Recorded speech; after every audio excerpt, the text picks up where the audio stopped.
Hey, this is the Baitmaster Fishing Podcast. I'm your host, Noah Boyd. In this podcast, we're going to be talking about all the aspects of fishing, everything from first bite to in the boat. Let's dive in.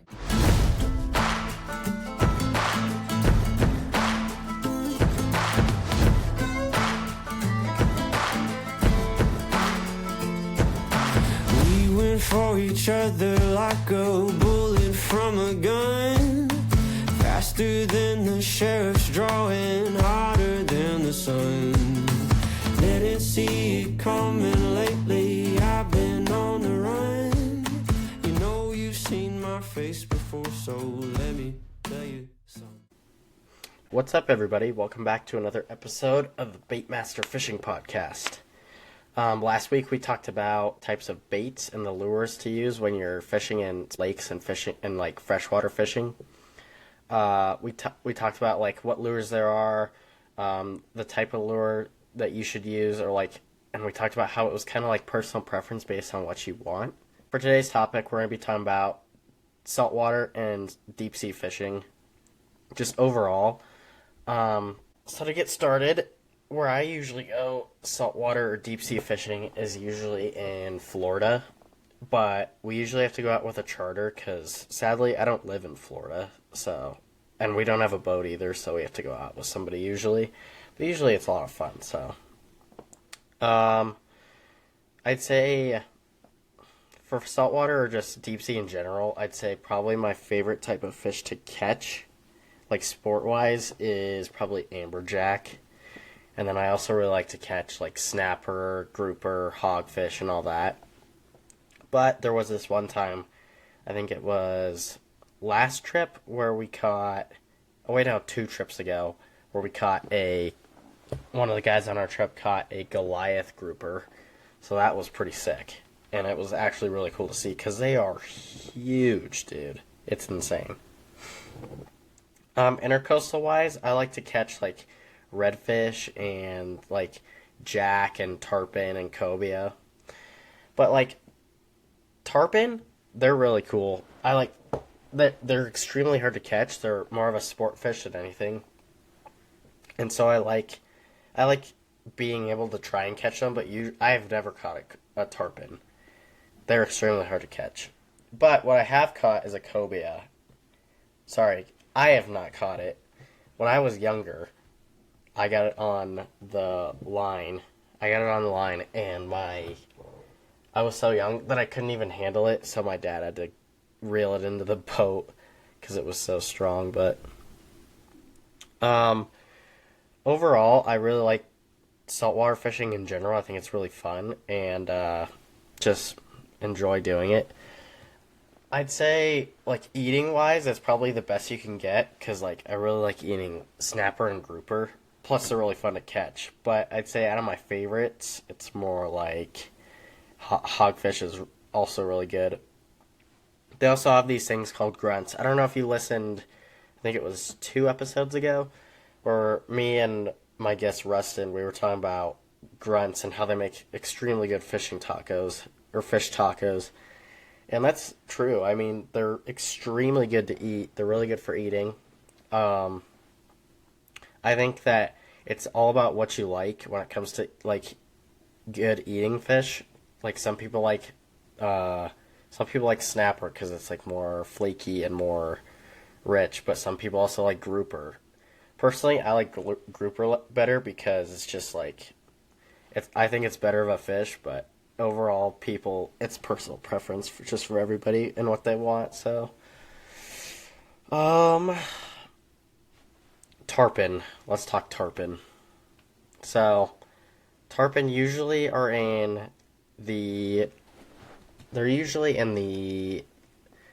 sometimes in intercoastal, and they're sometimes like in the like shallower parts of like the coast. So not like out far, but like kind of just like maybe they like to hang around like a mile off, maybe. Just places that are shallow, where the water is warm. They're kind of just like hanging around. They like to swim in groups, that's for sure.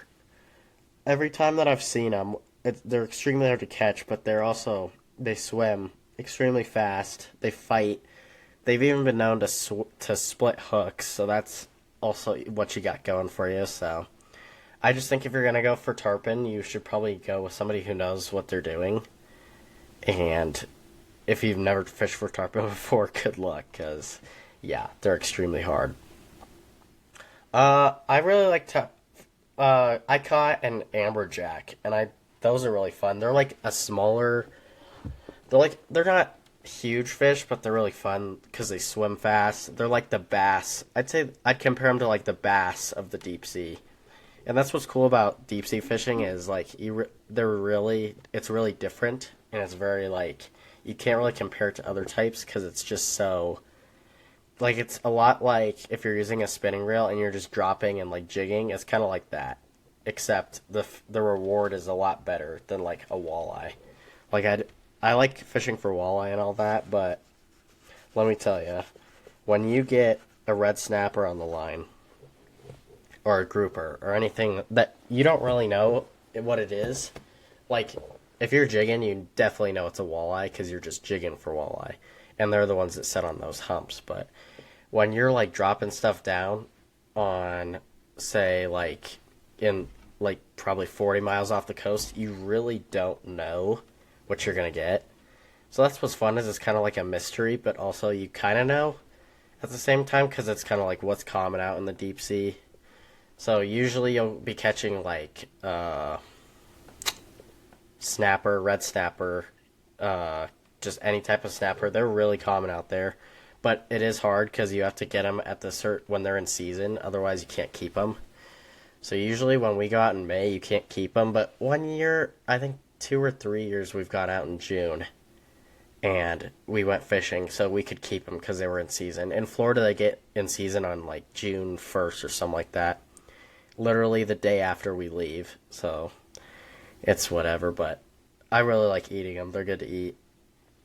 But anyways, back to the amberjack. I really like catching amberjack because overall, they're like fun to catch, I think. And so they're also like extremely fast, so you have to kind of set the hook or else you're going to lose them. And I just think that like if you stick with them, they can turn out to be a really fun fish to catch. So overall, deep sea fishing is extremely different from like other types. Whereas like casting, it's like deep sea you don't really cast, I wouldn't say. You kind of just drop with a weight and kind of see what you get, especially for your bait. So usually we'll use like small little minnows or like pieces of squid. But it's kind of like personal preference and what works. Again, we talked about that in the last episode. Bait in general is just what works, what you want to use, and what you found that does work. So if you want to go for that, then go for squid or whatever works for you. That's just what has worked for us in the past. But yeah, it's extremely different, I'd say. Deep sea is it's very like mysterious. You don't know what you're gonna get. Whereas like if you're in a lake, you kind of have an idea because it's like, oh, well, there's walleye and there's pike in this lake and there's bass and largemouth and smallmouth, or like trout and salmon in a river or something like that. So you know what you're gonna get. Whereas in like deep sea or like saltwater, it's kind of like you don't really know, but you kind of do, I guess. But I guess that doesn't really make sense. You know what you're gonna get, but it's also very diverse. So you don't know what you're gonna get every single time you drop your bait. So yeah, I'd say it's different in that way. But if you haven't tried deep sea, I definitely recommend it because it's extremely fun. The fight is really good. It's like pulling, like when the guy on our trip, it was my papa actually, my grandpa. He caught the Goliath, and he said it was like pulling 600 pounds on a fishing line. I was like, yep, that sounds about right. And it actually turned out to be huge, so I was like, yep, you were right. So it's definitely more of like how fast you can crank and how fast you can get them up. Otherwise, you're going to lose it. Whereas like casting, it's more of like set the hook, and you're like most of the time going to get them in the boat. But you really don't even know. Sometimes I had one time where I caught a fish. I had it on a line, and as it was coming up, a shark came up and bit its entire body off. And so I pulled it up and only the head was left. And I was like, oh my gosh. Which it was weird because I felt it bite. I felt it bite at about halfway when it was up. So like maybe 45 feet down. Because when you're deep sea, you're usually fishing in like 90 feet of water. That's what's also different is it takes longer of time for the lure to get, or the, not the lure, the bait to get down. So it's a lot of waiting and just like seeing what you're going to get. But back to what I was talking about, I had a shark come and bite the fish's body off as I was pulling it up. And so the fish was gone, so we ended up just using it for bait, but it was pretty crazy. But like intercoastal fishing or like just saltwater in general, I think if you're fishing for redfish, they're really cool. They give up a really good fight, and it's like extremely fun. I liked fishing. I haven't fished for redfish in so long. We should. I think I'm gonna go back and try that soon. But definitely recommend that.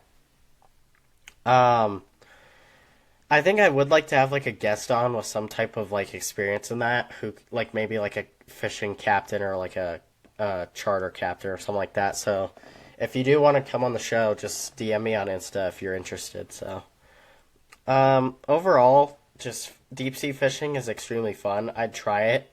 It's kind of new. If you haven't tried it, I'd definitely try it. It's one of those things that you, as a fisherman, you have to try. Or you should try. I won't say you have to. But it's extremely fun. I'd try it. It's fun for everybody, no matter what. It is definitely a fight when it comes to it compared to like other ones because they're bigger fish. But I'd say the reward is extremely fun. So, well, that's all we got for you today, folks. Thanks for listening.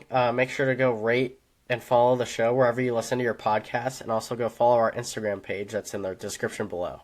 And remember, cast your line and go fishing.